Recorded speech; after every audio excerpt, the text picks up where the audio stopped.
자, 여러분들 이번 시간에 우리 시조 3편을 배우도록 할 텐데요.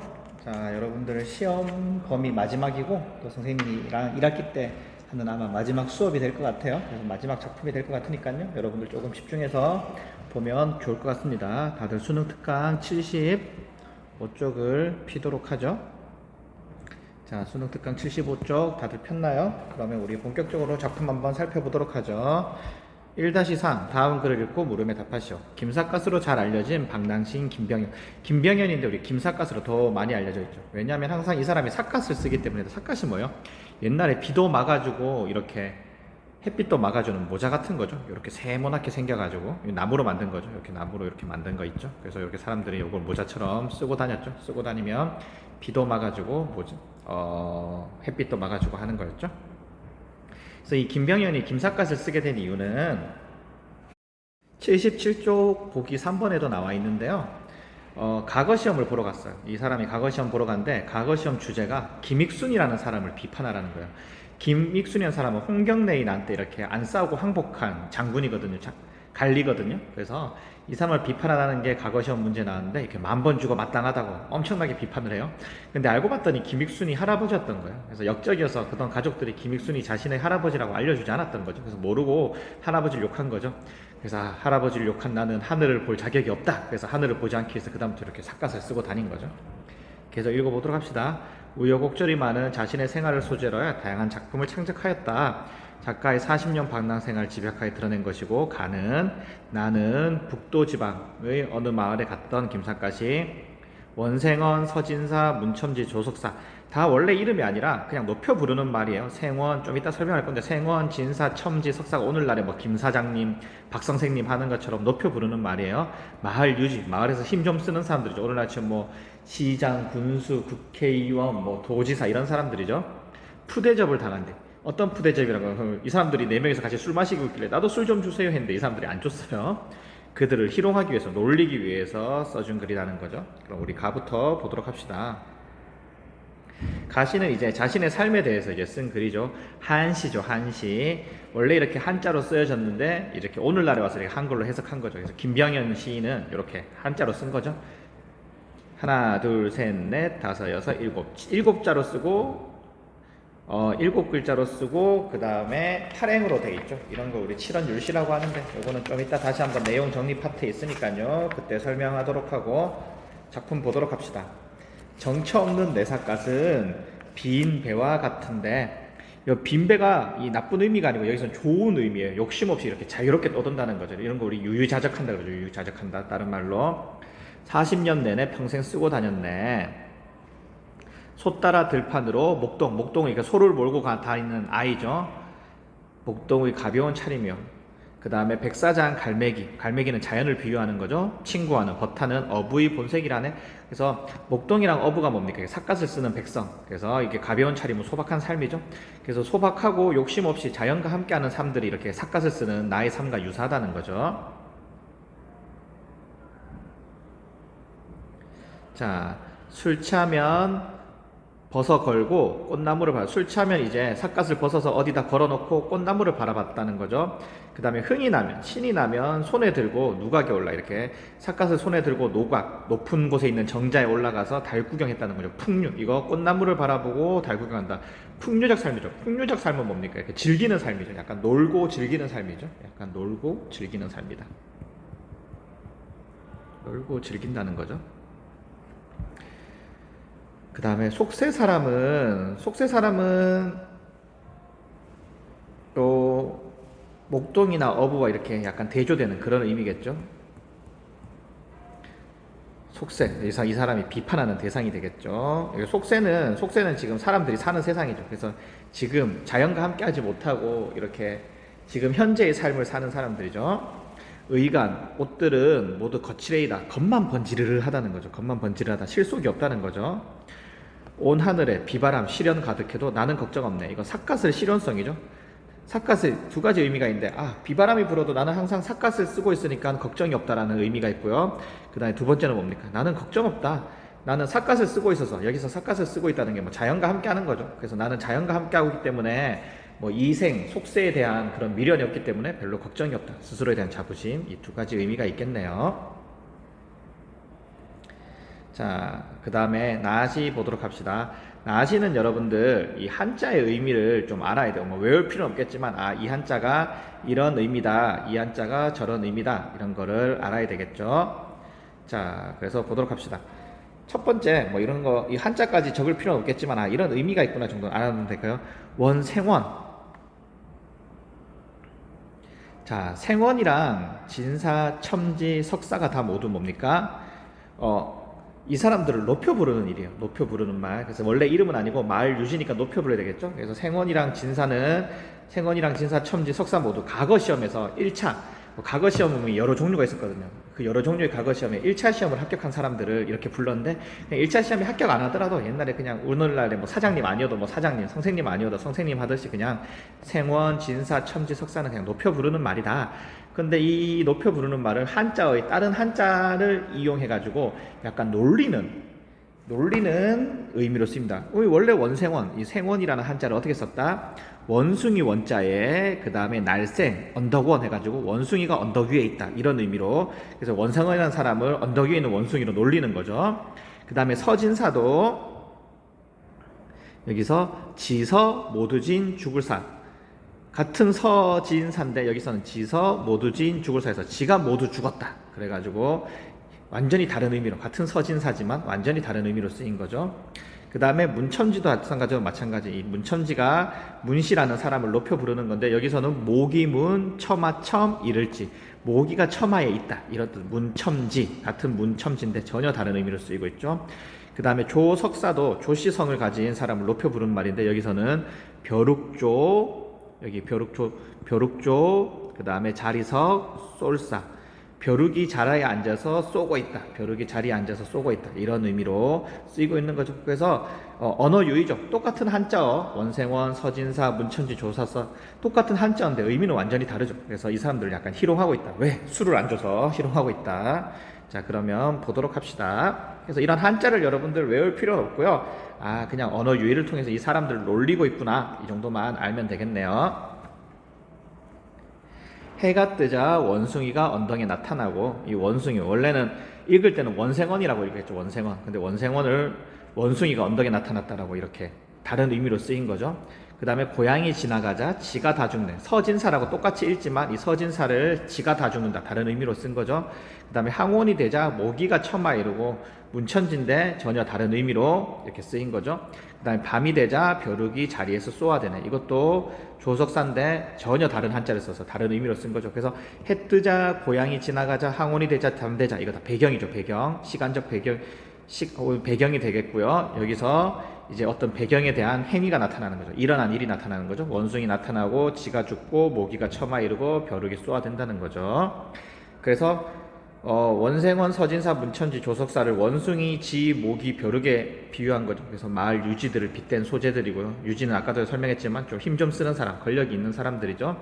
그래서 이 사람들에 대한 부정적인 식. 왜 부정적이다? 나한테 술을 안 줘서.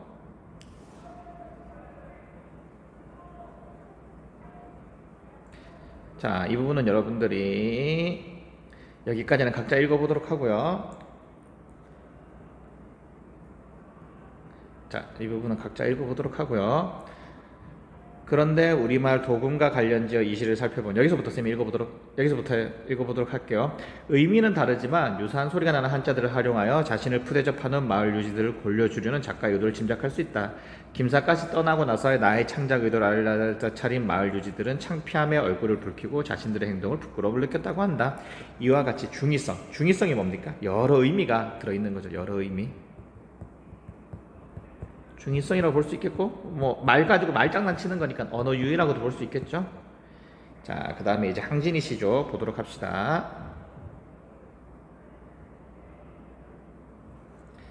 자, 청산리, 청산에 흐르는 벽계수예요. 여기서 벽계수가 원래 의미는 풀을 벽자, 신의 개자, 물숫자에서 풀은 시냇물인데 이원원이라는 사람이 있었는데 이원원인 사람이 호가 벽개수예요. 그래서 이원원이 자신이 아무리 뭐 항진이가 유혹하더라도 나는 뭐 넘어가지 않는다 이렇게 그 당시 항진이가 기생 항진이가 굉장히 유명했거든요. 이 글을 쓴 작가가 항진이죠. 굉장히 유명했거든요. 조선에서 가장 예쁜 여자다. 가장 시도 잘 짓고 노래도 잘 부르고 춤도 잘 추고 그림도 잘 그린다. 가장 뛰어나고 아름다운 여자라고 조선에 소문이 자자했는데 자기는 뭐 그런 여자가 자신을 유혹하더라도 난 넘어가지 않는다라고 말하니까 그 이원원을 향해서 이렇게 벽개수야 그래서 이원원을 부르면서 이렇게 말을 한다. 그래서 이 두 가지 의미가 있는 거죠. 수의감을 쉽게 감을 자랑하지 마라. 일도 창의하면 한 번 넓은 바다에 이르면 이렇게 기회를 놓치는 거죠.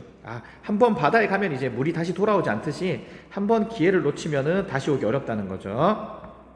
그래서 그냥 그대로 의미하면 시냇물아 너가 너무 쉽게 흘러감을 자랑하지 마라. 바다에 가면 다시 오기 어려우니까 쉽게 간다는 게 좋은 게 아니다. 이런 걸 수도 있고 벽개수 이원호나 너가 그냥 쉽게 이렇게 살아가는 것을 자랑하지 마라. 한번 뭐 어디에 도달하면은 다시 오기 어렵다는 거죠. 시간이 지나가면 이제 되돌리기 어렵다는 거죠. 명월, 여기 명월이 밝은 달도 되고 그 다음에 하작, 기생, 항진이를 명월이라고 불렀거든요. 밝은 달. 그래서 만공상, 빈산에 가득하니 쉬어간들 어떠리. 그래서 이 두 가지 의미가 있겠죠. 벽개수에게 이제 좀 쉬어가라는 것도 있고 흐르는 물에게 좀 천천히 쉬어가라는 것도 있고 이원원에게 너도 좀 나 좀 만나서 나랑 같이 놀다가 쉬어가라. 너무 지조와 절개에 있다고 자랑하지 말고 나 만나서 좀 놀다 가라. 이렇게 유혹하는 의미도 있을 수 있는 거죠. 자, 이 부분은 여러분들이 각자 한번 읽어보도록 하죠. 자, 그러면 선생님이 나눠준 유인물 보도록 합시다.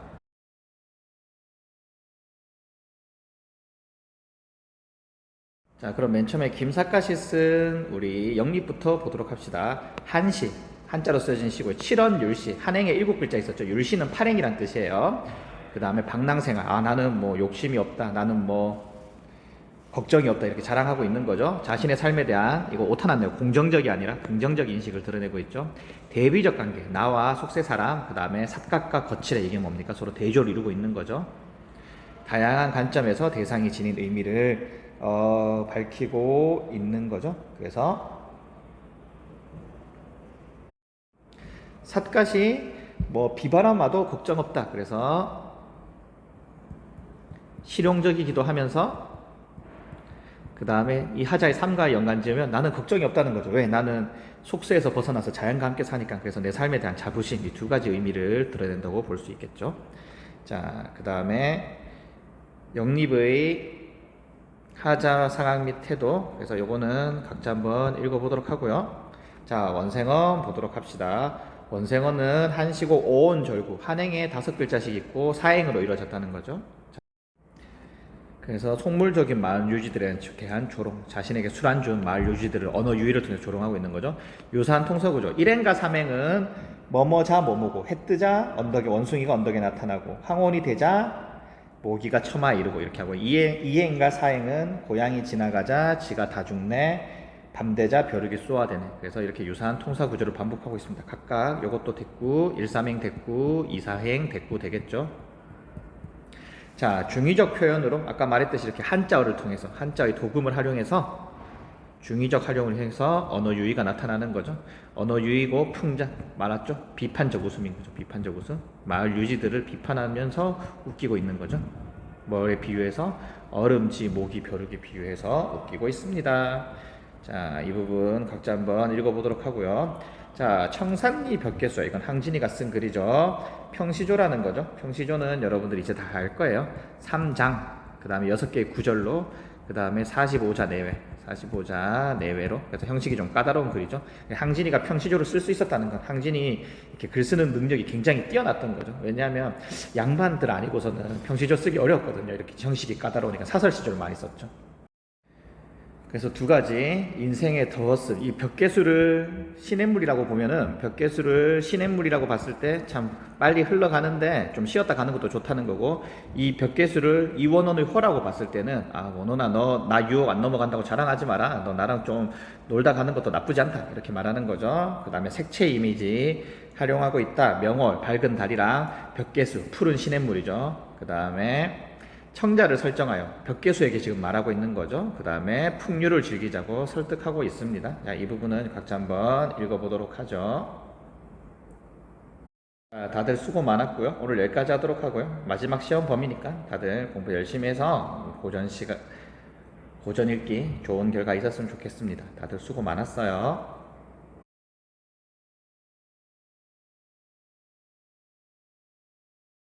여러분들 안녕하세요. 다들 수능 특강 271쪽을 펴도록 하죠. 갈래복합 문제인데 갈래복합이 세트 문항이고 딸린 문제가 무려 6문제나 나오거든요.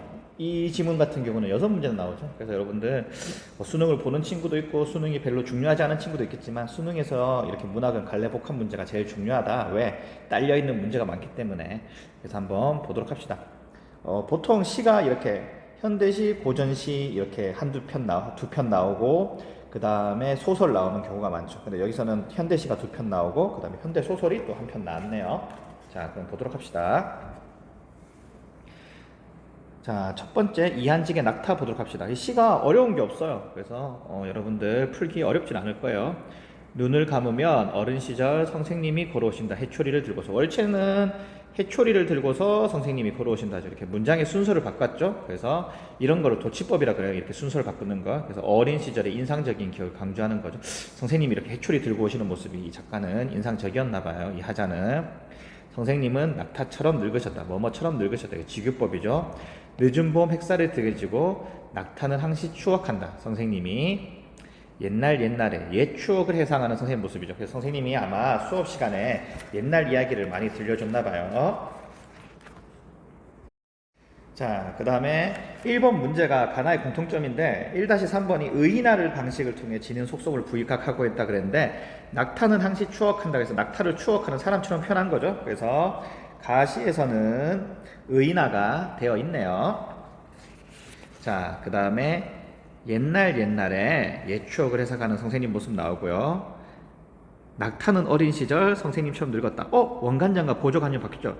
여기서는 이연에서는 낙타는 선생님은 낙타처럼 선생님이 원간념이었고 낙타가 보조관념이었다면 여기서는 낙타가 원간념이고 선생님이 보조관념이네요. 그래서 이 사람이 이제 동물원에 놀러 왔어요. 동물원에 놀러 보고 낙타를 보면서 이제 생각에 잠기는 거죠. 낙타는 내가 어린 시절 봤던 선생님처럼, 이것도 직유법이죠. 늙으셨다. 나도 따뜻한 봄볕 뜨개지고 그때 선생님처럼 잔디 위에서 이제 잔디에 앉아서 낙타를 보라고는 거죠. 내가 여윈 잃어버린 동심의 옛 이야기가 여기저기 떨어져 있음직한 동물원의 오후다. 그래서 동물원의 오후 공간적 배경과 시간적 배경이 함께 드러나는 거죠. 그래서 내가 동물원에 와보니까 옛 생각도 나고 내가 잃어버렸던 아이들이 막 동물원에서 재밌게 뛰어놀겠죠. 그래서 내가 잃어버린 동심이 여기 많이 있겠구나 이렇게 생각하는 거죠. 그래서 1, 2연에는 어린 시절 선생님에 대한 추억을 해상하는 거고 3에서 5연은 지금 현재의 모습이죠. 그 다음에 1-2번이 공통점을 찾는 것에서 1-2번이 작품 표면에 하자를 내세운다는 건데 작품 표면에 하자를 내세운다는 건 뭡니까? 하자가 나나 네 이렇게 해가지고 하자가 드러난다는 거죠. 여기서는 하자가 이렇게 나도 내가 해서 드러나고 있네요. 자, 그 다음에 나시로 넘어가도록 하죠. 청계천 7가 이 장소죠. 서울에 있는 거죠. 서울에. 청계천이면 서울에서도 거의 한복판에 있는 거죠. 골동품 가게에서 이제 해상의 계기입니다. 자, 나는 항소 목에 걸렸던, 항소가 이렇게 지나가면 딸랑딸랑 소리가 나게, 이거 우리 옛날에 원앙이라 그러죠. 원앙이라 그러죠. 항소 목에 있는 방울. 자, 목에 걸렸던 방울. 내 어린 시절을 떠올리게 하는 매개체입니다. 하나 샀다. 그 영롱한 맑고 아름다운 소리 방울을 딸라거리던 소녀는 이미 이승의 짐승이 아니지만 죽었다는 거죠. 여기서도 하자가 직접적으로 들어가죠. 나 이렇게 해서 1-2번이 그러면 정답이 되겠네요. 가나 모두 뭡니까? 나가 이렇게 직접적으로 드러나고 있죠. 소를 몰고 여름 해질녘 하산하던 그날의 소년이 돼요. 이거 유년 시절이 나죠. 배고픈 저녁 연기 피어오르면, 저녁 연기 피어오르는데 박짓는 연기가 피어오르는데 배고픈 저녁 연기라고 했죠. 뭡니까? 넉넉하게 못 짓는 거죠. 가족들이 많고 가난하기 때문에 밥을 조금만 지을 수 있다는 거죠. 마을로 터덜터덜 내려왔다. 이렇게 유년 시절 살던 곳으로 내려온 거죠. 장사치들이 흥흥이 떠들썩한, 이제 다시 도시, 지금 현재로 돌아온 거죠. 해상이 끝나고 다시 지금 현재로 돌아온 거죠. 문명의 골목에서는 아까 말했던 청계천이겠죠. 청계천, 서울 한복판에 있는 청계천이겠죠. 도시죠, 도시. 지금 3륜차가 바퀴 4개 달린 오토바이 비슷한 3륜차가 울려대는 경적, 굉장히 혼잡하고 바쁘죠. 저자가 시장이죠. 시장 바닥 가운데 내가 몰고 가는 소의 딸랑이는 방울 소리는 영롱한 소리죠. 서로 대조를 이루는 거죠. 그래서 1번에 4번이 대조적인 이 진인 시어를 사용한다 그랬는데 여기서 나에서는 대조적인 시어가 있네요. 가에서는 없었죠. 돌담 넘어 옥분이네 안방에 들릴까 말까. 굉장히 이렇게 들릴까 말까. 이 영롱하고 아름다운 소리가 좀 작다는 거죠. 그 다음에 살인문, 대문 밖에 나와 날 기다리고 섰을 누나가 다정한 모습이죠. 들릴까 말까. 이렇게 고요하고 평화로운 모습. 이렇게 아름다운 종소리가 조그맣게 울리는 고요하고 평화로운 모습을 나타낸 거죠. 1-1번은 동일한 시행을 반복한다고 했는데 여기서는 들릴까 말까 나에선 반복되죠. 하지만 가에서는 반복이 되고 있지 않네요. 예. 그 다음에 우리 다소설 보도록 합시다. 다소설은 이순원의 말을 찾아서인데 먼저 내용부터 설명하도록 하죠. 내용은 좀 굉장히 단순한데 엄청 재밌어요. 여러분들 나중에 시간 되면 전편을 한번 읽어보는 것도 좋아요. 되게 재밌거든요.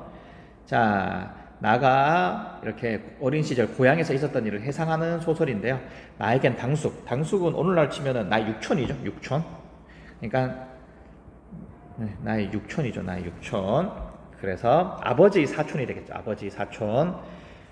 이 육촌이 시골에서 이렇게 노새가 아주 말을 한 종류인데 아주 작은 말이죠. 아주 작은 말. 말을 한 종류인데 아주 작은 말이죠. 예, 이름이 은별이에요. 은별이를 키우고 있어요. 나는 당숙이 자식이 없었기 때문에 이제 나를 호족상에 이제 양자로 드리려고 그래요. 양자로 드리려고 하는데 나는 당숙이 가난하고 시골에서 이렇게 말 키우는 게 너무 부끄러워서 거절하지만 이렇게 당숙이 날 너무 좋아해주고 나를 진짜 사랑해주거든요. 그래서 대화를 나눈 후에 이렇게 당숙의 진심을 받아들이고 양자가 되는 것을 받아들입니다. 하지만 이 은별이는 너무 창피했던 거예요. 이 말은 너무 창피해요. 그래서 끝끝내 은별은 못 받아들여요. 나중에 은별이가 죽고 당숙의 우는 모습을 보면서 은별이가 당숙에겐 나와 같이 또 다른 자식이었구나 이렇게 생각하는 그런 내용이죠. 자, 앞부분의 줄거리 각자 읽어보도록 하고요. 당숙은 아까도 말했듯이 아버지의 사촌입니다. 자, 이제 이 장면은 내가 당숙을 좀 창피해서 양자가 되기를 거절하는 그런 장면인데요. 한번 보도록 하죠.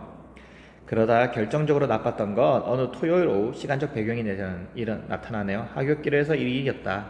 남대천에서 모래를 퍼 실어 길러 길옆 버드나무 그늘 아래 마차를 세우고 다른 마부들과 함께 담배를 들이던 당숙이 마차를 끌면서 이렇게 은별을 이용해서 마차를 끌면서 모래를 퍼나르고 이렇게 돈을 버는 그런 일을 하고 있었던 거죠. 그래서 굉장히 좀 뭐라 그래야 되지? 오늘날 치면은 그냥 좀 힘쓰는 일을 한 거죠. 그래서 내가 좀 그런 모습이 좀 부끄러웠던 거죠. 같은 반의 다른 동물들과 함께 뚝길을 걸어오르는 나를 보았던 것이다. 내가 고개를 팍 꺾어가며 이렇게 당숙이랑 마주쳤는데 부끄러워서 고개를 휙 돌리는 거죠. 부끄러워하는 거죠. 그런 내 모습이 마음이 언짢더라도 못 본 척 해야 되는데 그날은 웬일인지 그 자리에서 당숙이 나를 붙잡았다. 어쩌면 다른 마부들 앞에서 뭔가 낯을 이렇게 약간 자랑을 하고 싶었던 모양이라는 거죠. 나의 짐작이죠. 이제 나를 양자로 들이기로 했으니까 당숙은 나를 다른 사람들한테 자랑하고 싶었던 거죠.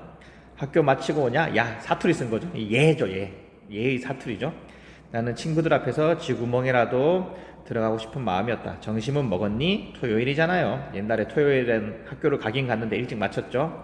가만히 있어봐라. 그래도 뭘 먹고 가야지. 계속 사투리를 쓰여서 약간 향토성이랑 사실성을 주네요. 다른 말로 우리 방언이라 그러죠. 사실성도 주고 향토적인 느낌도 주죠. 안 봤으면 몰라도. 그러면서 당숙은 품에서 빳빳한 100원짜리 한 장을 꺼내주었다.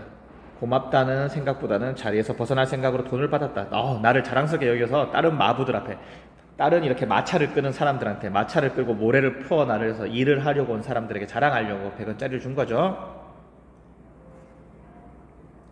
이 은별이, 말 이름이 은별인데 그냥 편하게 말 이름 마부니까요. 말 이름으로 대신 그 사람을 호칭한 거죠. 가는 누구야? 그 애는 누구야? 당숙보다 대여섯 살쯤 아래로 보이는 다른 마부가 당숙에게 물었다. 당숙 말고는 대부분 말만 끄는 사람들이었다. 그들은 서로 호칭도 얼룩이 전박이 하는 식으로 노새, 말의 이름으로 불렸다. 훗날 어이 몇 호 하고 자동차 끝번호 두 자리를 이름 대신 부르던 택시회사 사람들을 본 적 있지만 사람의 이름은 은별이 전박이와 노새 이름 부르는 것도 내겐 낯선 일이었다. 우리 집 대주이시다. 주인이시다. 아, 대주라니? 우리 맞상주라고. 사람이 죽으면은 이렇게 자식들이 상주를 지내죠. 그래서 제사를 지내죠. 그래서 맞상주라는 건 제사를 지내는 첫째, 맞이란 뜻이죠. 그래서 첫째 아들이다, 맏아들이다 이런 뜻이에요. 당숙은 보란 듯이 내게 모자를 바로 씌워주며 말했다. 옛날에는 교복에 모자도 있었거든요. 내가 모자를 아마 삐뚤게 썼나 봐요. 그래서 모자를 바로 씌워주는 거죠. 당숙이 이렇게 자랑하고 싶었던 거죠. 뭐야, 그렇게 큰 아들이 있었단 말이야.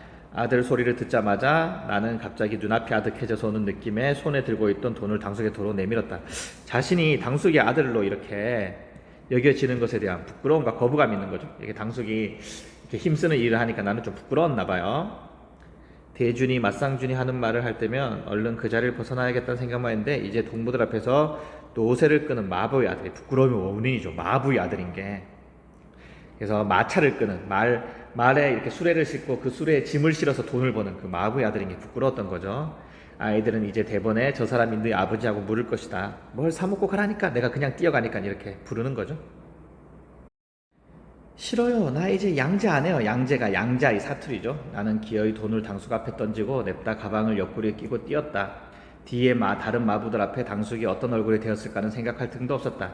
당장 마부들 앞에 내 얼굴이 문제였다. 당숙의 마음은 안 헤아리고 자신의 체면과 감정만 생각한 거죠. 나의 미성숙함이 드러나네요. 나는 그것만 노새를 끄는 당숙의 양자 그것만은 감추고 싶었던 일이다. 나는 동물들에게 먼 친척 아저씨인데 아들이 없으니까 분수를 모르고 나한테 찍잡지는거리하고 말했다. 그러니 동네 애들한테 물어보라고. 내가 어느 집 누구하고 살고 우리 아버지 말을 끄는 사람인지 아닌지. 말을 끄는 사람이 아니라는 거죠. 원래 낳은 아버지는 말을 끄는 사람이 아니었으니까요. 아마 그 일이 있고 나서였을 것이다. 처음엔 밤마다 술을 취해 마차를 끌고 오던 당숙이 어느 날 집을 나간 다음 한 달이 되고 두 달이 되고 방학이 지나도 집에 오지 않는 것이다.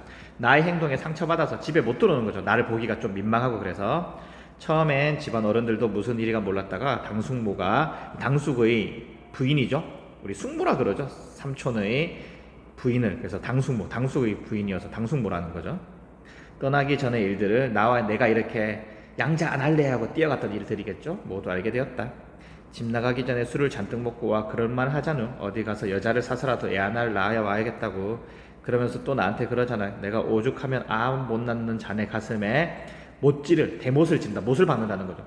그러니까 와이프한테 내가 딴 여자 만나서 애 낳아야겠다는 거죠. 와이프는 굉장히 가슴에 상처겠죠.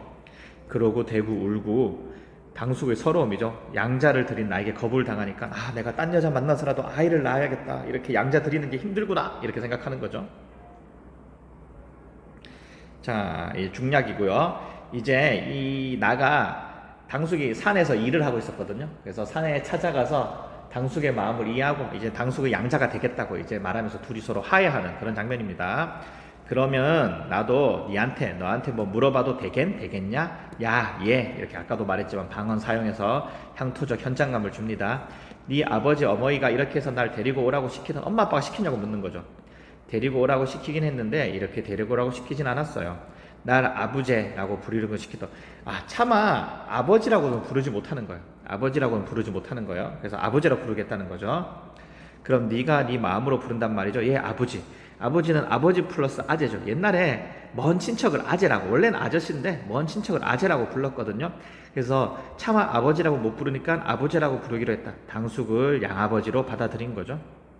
내가 말 끄는 게 싫은? 말 끄는 게 싫은. 이렇게 말을 끌면서 마차를 끌면서 일하는 게 싫냐는 거죠. 부끄럽냐고 말하는 거죠. 말줄임표 점점점 차 말하죠. 당숙의 양자가 되기로 했지만 노새까지 받아들이지는 못하는 거죠. 그 말만은 대답하지 못했다. 아부제도 그 말을 두 번 묻지 않았다. 아부제, 나 내려가면 이제 아부제 집에 가서 살려고 해요. 우리 집에, 야. 네 마음으로, 야, 예. 그래서 올라올 때 하생골 어머니한테 내 방 하나 치워달라고 했어요. 수호야. 이 사람 이름이 수호죠. 예. 아부제는 고맙다. 무슨 말인지 알죠? 양자가 되어주기로 해서 고맙다는 거죠. 예. 그래, 내려가면 나도 이 짐승 치우지 뭐. 네 싫어하는 걸 계속해서 뭐 이렇게 노새를 어디 팔아먹는다는 거죠. 생업을 벌일 정도로 나에 대한 애정을 가진 거죠. 이 마차 없으면 이제 생업을 이어나기 힘든데 내가 다른 직장을 알아볼 테니까 이 마차 치우겠다. 왜? 너가 내가 마차 끄는 걸 창피하니까 이 노새 팔아버리겠다는 거죠. 이놈이 말길 알아듣나. 절 치운다니까 대가리 흔들게, 자기를 치운다니까 머리를 흔든다는 거죠. 안 치워도 나 아버지 집에 가 살아요. 그래, 치우지 뭐. 치울 거야. 이제 이거 힘도 제대로 못 써서 사람 망신시키는 거, 늙어서 고집도 늘고. 그날 아버지와 나는 온 하늘과 산이 붉게 물든 동튼 무렵, 새벽까지죠. 해가 뜰 무렵까지 이렇게 이야기를 나누다가 하생골 집에 닿았다는 거죠. 당숙과 밤새워 고개를 넘으며 이야기를 나누었습니다. 그러나 그날 밤길에도 그랬고, 먼저 살던 집에 아버지 집으로 살리는 옮긴 듯 책상과 책가방, 입던 옷가지들과 내가 쓰던 물건들을 옮길 후에도 끝내 말가는, 그리고 아버지가 그것을 끄는 것과는 하해되지 않았다. 예전보단 덜 부끄럽다고 그랬다. 아버지의 직업이 계속 좀 부끄러웠다는 거죠. 그때 나는 중학년 1학년이었고 동네에서 아이들과 싸우다가 노새집 양자새끼라고 말을 들으면 그 말을 이 세상에서 가장 심한 욕으로 느끼던 13살 소년이었다. 노새에 대한 부끄러움을 떨치지 못한 거죠. 이 노새도 부끄럽지만 이 아버지가 이렇게 노새로 돈을 버는 게, 그러니까 약간 힘쓰는 일을 하는 게 부끄러웠던 거죠. 그 말은 내가 중학교 3학년 때까지 집에 있었다. 내가 저를 핍박하고 서러움을 줄 때 그는 이미 늙어 있었다. 그가 죽던 마지막 모습도 그랬다. 말굽을 박았는데도 공사장에서 벽돌을 내릴 때 땅에서 바로 선 대못을 밟아 오른쪽 앞다리가 못쓰게 되더니 한 해 겨울 한쪽 다리를 구부린 채 서서 앓다가 어느 날 배를 땅에 대고 만 것이다. 은별이가 죽었다는 거죠. 알리지 않았는데도 어떻게 알고 시내의 마부들이 마차를 끌고 와 죽은 그를 싣고 내려갔다. 아버지는 따라가지 않았다.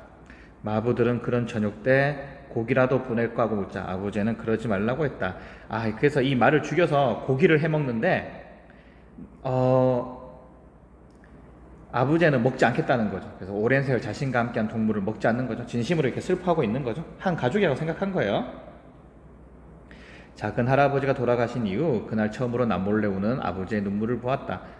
나에게 작은 할아버지니까 이 아버지에게는 아버지가 되겠죠. 은별이를 굉장히 소중히 여겼다. 가족처럼 여겼다는 걸 알 수 있는 거죠.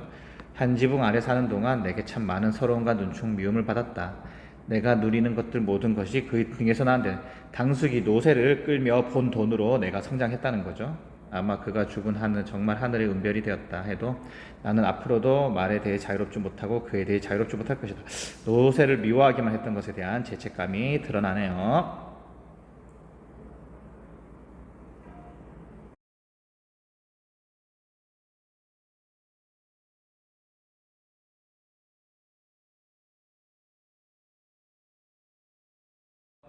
자, 그러면 선생님이 나눠준 유인물 보도록 하죠. 유인물에 잘 안 보이는 부분이 많은데 같이 선생님이 쓰면서 잘 안 보이는 부분 알려줄게요. 갈래는 자유시랑 서정시, 자유로운 형식으로 자신의 정서를 표현했고, 애상적, 가슴 아프다는 건 약간 동심에 이른 자신의 모습이 가슴 아픈 거죠. 동심 이른 거. 그 다음에 감각적, 촉각적 신상 있죠. 따뜻한 봄볕 이런 거 있죠. 따뜻한 봄볕 이런 거 촉각적 있고요. 그 다음에 해상하는 거죠. 자기 유년 시절, 어린 시절 해상하는 겁니다. 주제는 동심을 잃고 세상을 쓸쓸하게 살아가는 존재에 대한 인식이고요. 명사, 이거 명사네요. 명사로 시상을 마무리하여 여운을 준다. 마지막 보면은 명사로 끝나죠. 명사가 어떤 명칭이죠. 여기서는 동물원의 오후로 마지막 행이 끝나고 있죠. 동물원의 오후. 그래서 명사로 마무리되고 있습니다. 마지막 행에 보면 동물원의 오후로 마무리되고 있죠. 명사로 마무리되고 있네요. 현재 시제를 사용하여 현재 시제를 사용하여 현장감을 부여하고, 그 다음에 여긴 과거 해상이네요. 과거 해상을 통해 시상을 전개한다. 현재 시제 여기 보면은 이연의 추억한다. 이연의 삼행에 추억한다. 그 다음에 3년의 삼행에 본다. 이런 거 현재 시제죠. 여긴 니은 써줘서 현재 시제죠. 자, 작품 해설은 각자 한번 읽어보도록 하죠. 나를 드러내는 표현도 각자 한번 읽어보도록 하고요. 자, 그 다음에 시상 전개 방식 보면은, 자, 낙타란 선생님이랑 처음에 보면서 좀 유사하다는 거죠. 둘 다 뭐예요? 늙었다는 거죠. 낙타랑 선생님이랑 약간 늙었다, 유사한 점이 있다. 그 다음에 오연에서는 나도 동심을 잃어버린 존재다. 동심의 이야기가 여기저기 내가 여윈, 내가 잃어버린 동심의 이야기가 여기저기 펼쳐졌을 하는 거고 여기서 낙타라 요 시적하자죠. 시적하자가 유사하다기보다는 시적하자가 지금 동물원에서 낙타를 바라보고 있는 거죠. 낙타를 바라보고 있는 거죠. 유사하다기보다는 그냥 시적하자가 동물에서 낙타를 바라보고 있는 거고 여기서 둘 다 늙었다는 건 뭡니까? 네, 늙었다. 이렇게 시적하자가 낙타를 바라보고 있다. 나 역시 동심을 잃어버린 존재다. 이렇게 돼 있는 거죠. 자, 이 부분 여러분들 각자 한번 읽어보도록 합시다. 그래서 선생님도 동심을 잃었죠. 나처럼 동심을 잃었죠. 왜 동심을 잃었냐면은 어떻게 해요? 옛날 이야기 하는 거죠. 그래서 추억을 회상하는 거죠. 추억 회상하는 거. 동심을 잃었기 때문에 과거를 회상하는 거죠. 자, 그래서 이 부분 여러분들 이해하면 좋을 것 같네요. 자, 그 다음에 다음 시 해설로 넘어가서요. 자, 방울소리 보도록 합시다. 여기서 방울소리는 소의 목에 닿는 원앙소리죠. 원앙소리고요. 자, 그 다음에 자유시, 자유롭게 자신의 정서를 표현했고요. 그 다음에 감각적, 해상적 자기 유년 시절, 어린 시절 이렇게 평화로웠던 유년 시절을 회상하고 있죠. 그 다음에 딸랑 청각이죠. 딸랑 우리 청각이죠. 자, 뭐 이런 식으로 돼 있고요. 자, 그 다음에 주제는 각자 읽어보도록 하고 특정한 사물을 매개로 해요. 각을 회상한다. 그렇죠. 여기서는 방울을 매개로 해서 어렸을 때 내가 소에 달고 자랐던 방울을 떠올리면서 어린 시절을 떠올리는 거죠. 그 다음에 여기서는 의문형 표현을 반복해서 이거 의문형 표현이네요. 의문형 표현을 반복해서 과거의 고향에 대한 그리움을 나타내고 있다. 의문형 표현 어디 있어요? 마지막 년에 들릴까 말까 이거 반복하고 있죠. 들릴까 말까. 그 다음에 구체적 지명 여기 청계천 7가 서울이라는 거죠. 서울 한가운데죠. 청계천 7가 시쪽 공간을 드러내고 있습니다. 자, 필기가 약간 겹치게 되는데 위에 썼던 필기가 밑으로 내려왔는데 이거 잘 안 지워지니까 여러분들 좀 어쩔 수 없어요. 미안해요. 그냥 작품 해설은 각자 읽어보도록 하고요. 과거 해상의 시상 전개 방식 봅시다. 현재 청계천 7가에서 소 방울을 샀죠. 과거에 이제 이렇게 소를 몰던 그런 유년 시절을 떠올리는 거죠. 그래서 대조를 이루고 있는 거죠. 시끄러운 도시에서의 일상과 고즈넉하고 평화로웠던 고향이 대조를 이루고 있습니다. 고향과 도시가 대조를 이루고 있고요. 해상의 매개체는 방울소리죠.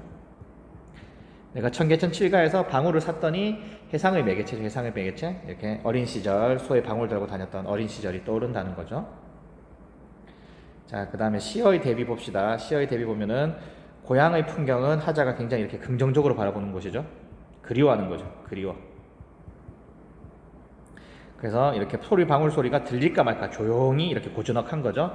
현재는 뭡니까? 3년차의 경적 띠띠 빵빵 소리가 기가 따갑다는 거죠. 그래서 청각적 이미지로 대비를 이루고 있는 거죠. 보도록 합시다. 말을 찾아서 유인물 펴도록 하세요. 현대소설, 단편소설, 성장소설. 성장소설은 이렇게 나이 어린 하자가 어떤 일을 겪은 후에 성숙하는 과정을 이렇게 어린 주인공이 이렇게 성숙의 과정을 드러내는 그런 걸 우리 성장소설이라 그러죠. 그 다음에 해고, 과거를 회상하는 거고 서정적이죠. 1인칭 주인공 시적 90년대랑 그 다음에 자기 어린 시절 중학교 1학년 때 60년대 그렇게 있고요. 주제는 양보와 갈등을 하여튼 내면 선정이고요. 요거는 잘 안 보이죠? 사투리라고 쓰면 될 것 같아요. 사투리를 사용해서 토속적인 느낌과 현장감을 주고요. 이 효석의 메밀꽃 필무렵과 인물 배경 등에서 메밀꽃 필무렵 배경이 봉평이거든요. 이 글의 배경도 봉평이죠. 그래서 둘 다 봉평이라는 공통점이 있다. 그 다음에 인물이 유년시절의 경험을 통해 성장 과정을 보여주며 어른이 된 인물이 과거를 회상하는 역순행적은 뭡니까? 시간 순서가 일정하지 않고 뒤죽박죽 섞여 있는 거죠.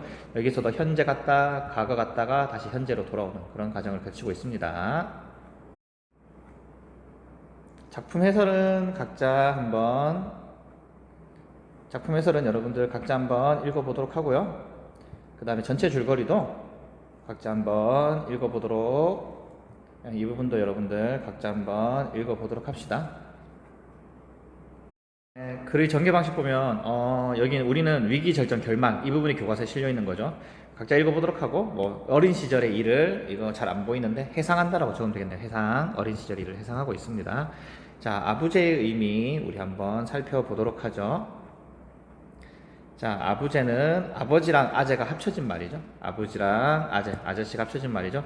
친아버지가 있으니 아버지라고 부를 수 없지만 아버지란 뜻을 여기서 글자 잘 안 보이는데 아버지죠. 아버지라는 뜻을 나타내기 위해 내가 선택한 말이죠. 당숙을 양보로 받아들이고자 하는 나의 마음이 드러나고 있습니다.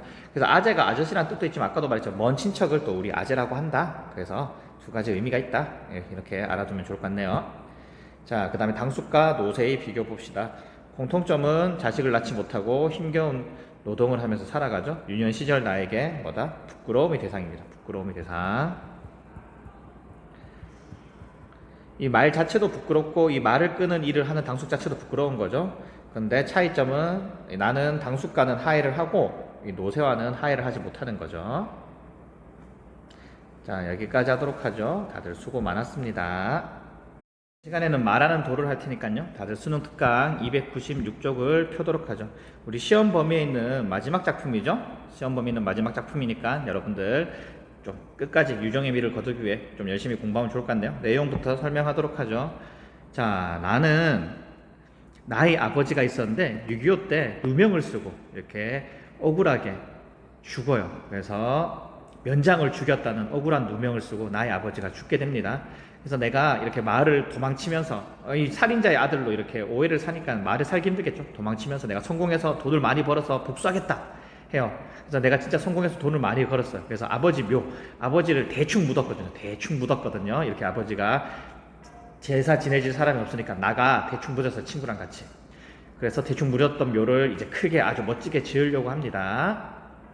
그래서 아버지를 죽였던, 아버지에게 모함해서 아버지를 죽게 만들었던 이들을 고용해서 아버지 묘를 이장하는데 이 사람들이 엄청 죄책감을 느끼고 나에게 미안함을 느낄 줄 알았지만 내가 그 사람 아들이요 하고 나중에 밝히면 전혀 그런 거 없어. 이미 아버지가 죄 없음이 밝혀졌고 시간이 흘러서 이 사람들도 죄의식을 다 잊고 굉장히 무뎌졌던 거예요. 그래서 내가 아버지에게 미안함을 느낀 거야. 아버지가 바랬던 건 내가 복수하는 게 아니었구나 하고 미안함 느끼고 무덤에 있던 돌을 챙겨서 이제 내가 무덤에 아버지 무덤이라고 표시했던 돌이 있었거든요. 그 무덤을 챙겨서 집에 간다는 그런 내용입니다. 자, 그러면 이제 296쪽 본문 한번 살펴보도록 하죠. 자, 장돌식이 사람 이름인데 어릴 적 내가 아버지 시신 수습을 도와준 친구죠. 아버지가 누명 쓰고 죽어서 무덤을 내가 급하게 대충 만들었는데 그때 도와줬던 친구예요. 나의 편이죠. 마을에 내려가 삽과 갱이를 가져도 시킨 나 1인칭 주인공 시점이죠. 눈을 빤히 뜨고 누워있는 아버지의 얼굴, 억울하게 죽어서도 눈을 못 감고 있었던 거죠. 들여다보기 무서워 빨갛게 단풍 든 떡갓나무 잎을 뜯어 으스스한 동구 입구처럼 보이는 아버지의 눈을 가렸다. 그래서 아버지를 땅에 묻던 그 가정이 나오는 거죠. 그날 우리들은 썩을 돌비늘이 두껍게 깔린 땅을 파고 아버지를 묻었다. 흙을 져 나를 수도 때를 쓸 수도 잔디를 심을 수도 없어. 평평한 묘지를, 원래 묘지는 봉긋해야 되죠. 이렇게 봉긋 솟아올라야 되는데 내가 너무 정신도 없고 나이도 어리고 힘도 없고 시간도 없으니까 평평한 무덤을 만들었다는 거죠. 봉긋한 무덤을 못 만들고 둘이서 끙끙거리며, 그리고 또 남들이 괜히 무덤 만들어서 남들이 또 막 해코지 할까 두려워가지고 대충 만들어서 평평한 무덤을 해서 돌을 날라다 무덤 위에 덮은 거죠. 나중에 이 돌이 나중에 내가 찾아왔을 때 아버지의 무덤을 찾기 위해서 이렇게 한 거죠. 나는 친구와 함께 아버지 시신을 수습하고 무덤을 만들었던 거죠. 내가 한이 맺히게 된 거죠. 억울하게 죽은 아버지, 그 다음에 아버지도 억울한 거죠.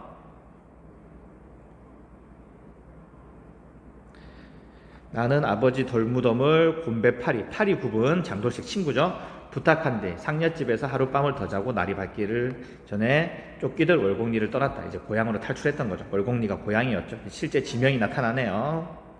월곡리를 떠나면서 공간적 배경이죠. 나는 장돌식한테 월곡리 사람들을 머슴으로 부릴 수 있을 만큼 돈을 벌기 위hen 돌아오지 않겠다고 내 결심을 말해주었다. 복숭을 다짐한 거죠.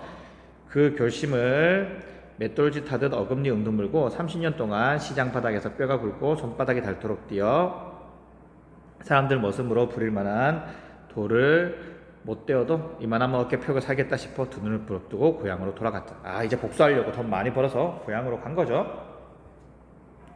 자, 중략 부분. 고향에 돌아온 나는 자익 활동을 하면서 면장 부자를 죽였다는 아버지 누이. 그러니까 아버지가 공산당으로 활동하면서 부면장 부자, 부면장의 아버지와 아들을 죽였다는 누명을, 아버지의 죽음 원인이죠. 누명을 소명됐다. 모두 해결된 거죠. 아버지 죄가 없으니 나중에 죽고 나서 밝혀진 거죠. 마을 사람들에게 복수를 하고자 한다. 이를 위해 나는 무덤 이장, 무덤을 옮기는 작업이죠. 내몰았던 사람들을 동원하는 거죠. 그래서 나의 복수 방법이죠. 이 사람들을 실컷 고용한 다음에 내가 사실 그 사람 아들이다 이러면 이 사람들이 깜짝 놀라서 나한테 미안해할 줄 알았는데 나중에 보니 별로 미안해하지 않아요. 나는 비닐봉지 속에 아버지 육을 부스러기, 그간 보살핌을 못 받았던 거죠. 향의 마음속으로 땅 파보니까 비닐봉투 속에 대충 유골함에 있는 게 아니라 대충 아버지의 유골 부스러기가 있었던 거죠. 아버님, 이제 한이 풀리십니까? 옛날 아버님을 소처럼 부리고 개처럼 천대하던 천하게 대하던 주인의 아들들이 내가 시킨 대로 아버님 무덤 앞에 떼짱 잔디를 떠왔습니다. 그리고 자기네들 죄를 벗으려고 죄 없는 아버님을 죽인 네 사람들의 아버지의 무덤을 만들고 있습니다. 이제 이만하면 저희 한이 풀렸으니 아버님 한도 풀리셨겠죠? 내가 돈을 벌어 기여한 이유가 드러나는 거죠. 그래서 아버지에게 누명을 씌웠던 사람들, 마을 면장 부자를 죽였던 사람들이 오히려 아버지 묘를 이장하는 작업을 하면서 나의 말을 듣고 있는 거죠. 육을 부스러기를 강 속에 놓고 흙 속에 덮으면서 그 말을 마음속으로 다시 한번 되풀이했다. 육을 땅속 깊숙이 묻히고 덩실하게, 웅장하게 봉분, 무덤을 이렇게 뻥긋 짓는 거죠. 나는 차츰 형언할 수 없는 야릇한 쾌감, 복수에 성공했다 생각하는 거죠. 맛보았다. 이만하면 월곡리 안에서도 제일 큰 무덤이 되겠구만. 성물, 돌로 만든 조형물만 안 치면 세종대왕릉보다 더 등실해. 마을 사람들은 나 듣기 좋아라 그런지 큰 소리로 한마디씩 했다. 이장 일을 모두 끝내고 묘지 옮기는 일을 모두 끝내고 마을 사람들이 빙 둘러앉아서 남은 돼지고기를 안주 삼아 막걸리 한 잔씩 돌려 마시고 있는 자리에서 나는 계획대로 내 신분을 받겠다. 억울하게 죽은 부명장내 머슴 아들이다.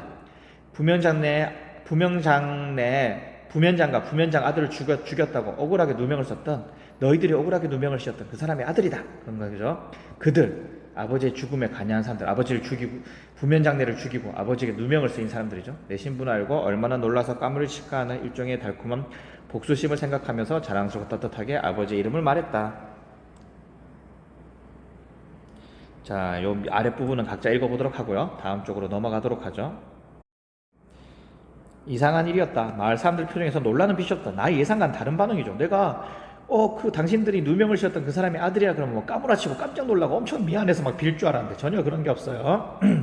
특히 나는 부면장내 아들과 아버지를 죽인 네 사람들 얼굴을 유살펴었다. 죄스러움이나 위축감 따위 기색은 보이지 않았다. 전쟁으로 인한 아픔과 상처가 시간이 많이 흘러서 무뎌졌다는 거죠. 항바오의 죽음도 이념 다툼의 산물이라는 거죠. 아버지의 죽음도 이념 다툼의 산물이었다는 거죠. 네, 여기 약간 글자가 이상한데 항바우죠. 항바우죠. 바우. 그래서 아버지 죽음도 공산주의자랑 뭐 이렇게 공산주의로 내몰려서 죽은 거죠. 그래서 이념 싸움의 산물이었다는 거죠. 이제 전쟁이 오래되고 이제 이념 싸움도 많이 희미해지고 해가지고 사람들이 미안한 마음을 안 갖는 게 좀 전쟁으로 인한 상품과 아청도 아물고 이념 싸움도 많이 사라졌다는 거죠. 자, 그럼 이 부분은 한번 각자 읽어보도록 하고, 항바오일이라면 우리가 이렇게 많은 돈을 받기 미안한데 이 사람들이 약간 자기네들 때문에 항바오가 죽은 건 알아요. 죽은 건 알지만은 뭐 그렇게 그냥 뭐 미안하긴 하지만 엄청 미안해하진 않는 거죠.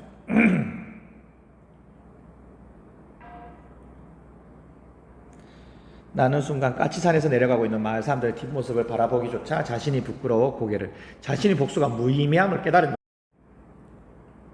잠시 후 산에 내려가던 부면장내 아들이 허리를 꺾고 다시 올라왔다.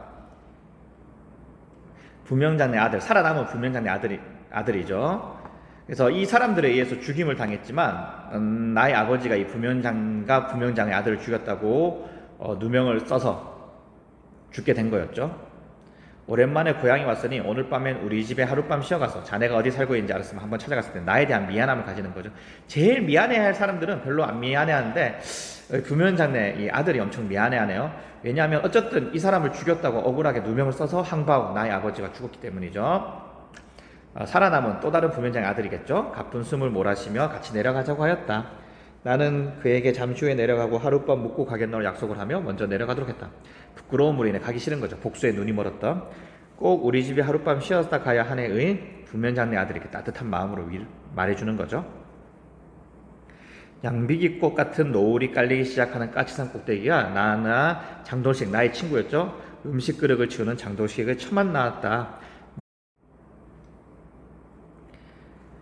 나는 장도식한테 인부 사람들을 불러, 이렇게 일하는 사람들이죠. 일하는 사람들을 불러 아버지 돌무덤 한짝 다발솔 옆에 어린 소나무죠. 다박솔 어린 소나무에 숨겨놓기 한 못생긴 큰, 내가 이정 전에 아버지의 무덤을 지켜줬다고 생각하는 그 돌이죠. 큰 돌을 버스 길까지 운반해 주도록 부탁하고 아버지 큰 무덤 위에 올라 월곡리를 내려다보았다. 이 부분 여러분들 각자 한번 읽어보도록 하고요.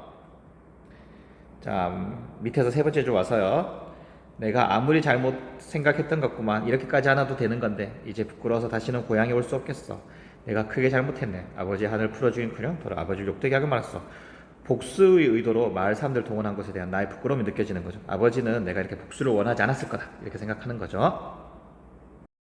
나는 마치 내 심장을 떼어서 아버지 육을 부스르기와 함께 무덤 속에 파묻은 것처럼 마음이 공허해졌다. 복수심만으로 살아온 삶에 대한 헛마음이죠. 예. 막상 복수를 제대로 하지도 못했고 마을 사람들은 내가 복수에 눈이 멀었던 것처럼 나를 기억하지도 못해요. 그렇죠? 우울하고 공허한 마음 때문에 말 한마디 없이 산을 내려왔다. 장돌식이가 부면장 아들과 약속한 대로 하룻밤 더 묵고 가라고 붙잡는 것을 탈탈 뿌리쳤다. 내가 저지른 부끄러움 때문에 마을 사람들 얼굴을 다시 볼 수 없을 것 같았다. 나는 이렇게 아까 가져온 돌 있죠? 아버지를 지켜줬다고 생각했던 그 돌을 깔고 앉은 채 버스 안에서 자울자울 졸았다. 꿈속에서 아버지를 깔고 안고 있었다. 다해서 과거형, 뭐 있었다, 갔었다, 과거형으로 이렇게 서술되고 있네요. 나의 부끄러움이 반영된 거죠. 내 엉덩이에 깔린 아버지가 몹시 괴로운 듯 바둥거리더니 이 불효막심한 놈아 고함을 쳤다. 내가 원하는 건 복수가 아니었는데 왜 이렇게 복수에 눈이 멀어서 살았냐, 이렇게 되는 거죠. 고함 소리에 놀란 나는 벌떡 일어났다. 빵빵 자동차 클락슨 소리가 기청을 뜯었다. 버스는 불빛 사이 나는 기억처럼 어둠에 출렁이는 도시로 접어들고 있었다. 다 과거형으로 이렇게 쓰이고 있는 거죠. 자, 그러면 선생님이 나눠준 유인물 다들 펼쳐보도록 하세요.